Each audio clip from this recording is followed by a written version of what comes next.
გამარჯობა, სულ ერთი წუთი მინდა წაგართვათ, მცირე კვლევას ვატარებ და მაინტერესებს მოქალაქეების აზრი. გთხოვთ ხელი აიწიეთ თუ მიიჩნევთ, რომ ტროტუარზე მშვიდობიანი პროტესტის გამო ადამიანები იმსახურებენ ციხეში ჯდომას. გთხოვთ ხელი აიწიეთ თუ ფიქრობთ, რომ ტროტუარზე დგომისთვის და იქ პროტესტის გამოხატვის გამო ადამიანები, საქართველოს მოქალაქეები უნდა ჩასვან ციხეში. ვინც თვლით, რომ ტროტუარზე მშვიდობიანი პროტესტის გამო ადამიანები იმსახურებენ პატიმრობას, გთხოვთ აწიოთ ხელი. თუ კანონში ესე წერია, მაშინ უნდა დაემორჩილოთ კანონს.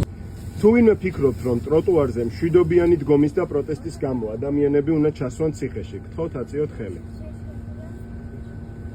გთხოვთ, ვინც მიიჩნევთ, რომ ტროტუარზე მშვიდობიანი დგომის გამო ადამიანები იმსახურებენ პატიმრობას, ხელი აიწიეთ. როგორც ჩანს არავინ. გამარჯობა, ერთი კითხვა მაქვს.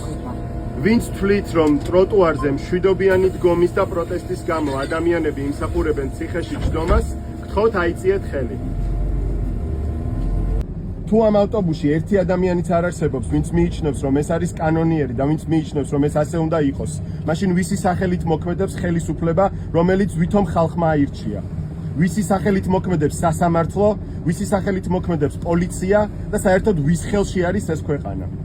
ჩვენ დროა რომ დავიბრუნოთ ჩვენი სიამაყე, ჩვენი ღირსება და ჩვენს მოქალაქეებზე ვიზრუნოთ ჩვენ თვითონ, იმიტომ რომ ჩვენი დუმილით ვახანგრძლივებთ ყველა ადამიანის პატიმრობას, ვინც დღეს და უკვე წელიწადზე მეტია არიან უკანონო პატიმრობაში. თავისუფლება რეჟიმის ტყვეებს.